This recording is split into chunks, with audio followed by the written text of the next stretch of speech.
صحابہ میں سب سے آخر میں جس شخص کا انتقال ہوا ہے وہ حضرت ابو طفیل رضی اللہ تعالیٰ عنہ ہے۔ 110 ہجری میں وصال ہوتا ہے۔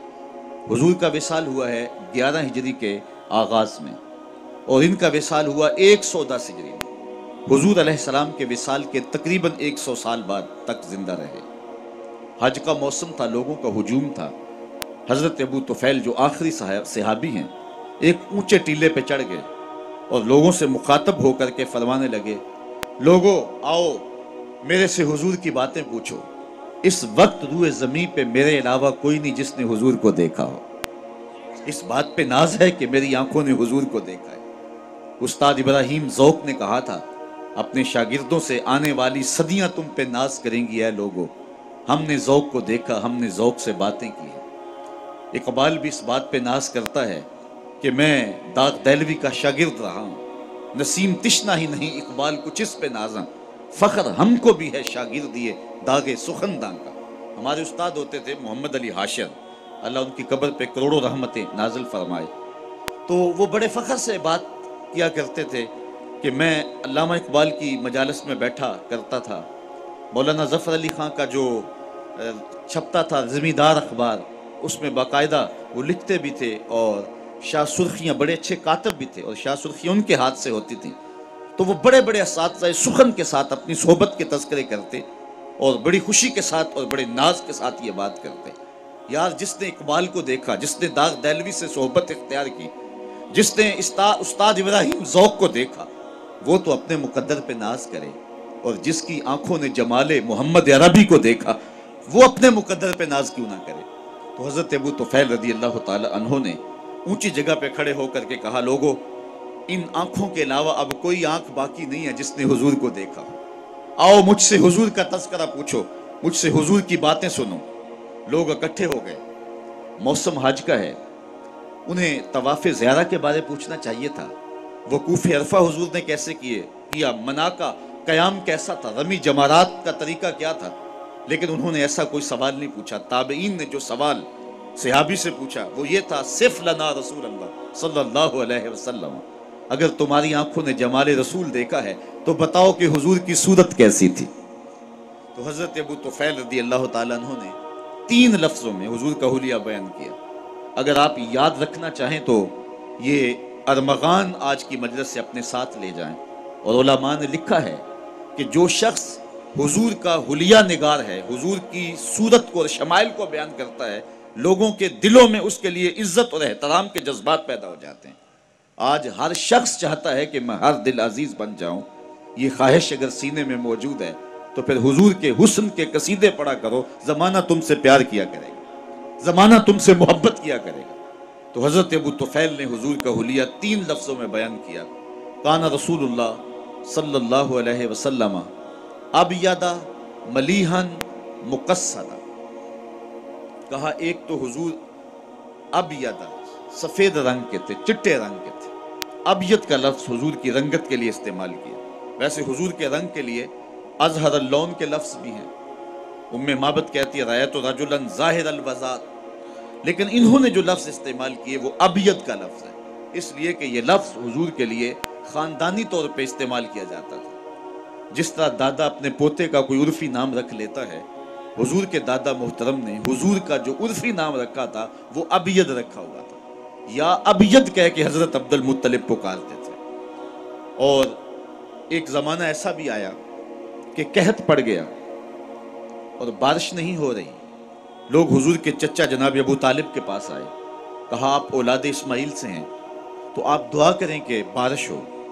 تو حضور کی عمر غالباً 9 سال تھی، انہوں نے حضور کو اٹھایا اور سین حرم میں لے آئے، اور کعبۃ اللہ کی دیوار کے ساتھ حضور کو یوں کھڑا کیا کہ حضور کی پشت کعبہ کی دیوار کے ساتھ لگ رہی تھی، اور ایسے ہاتھ پھیلا کے کہا مالک اس گوری رنگت والے کے صدقے مین ڈال دے۔ راوی کہتا ہے کہ لوگ گھروں میں پہنچے نہیں تھے کہ چھم چھم می برسنے لگا۔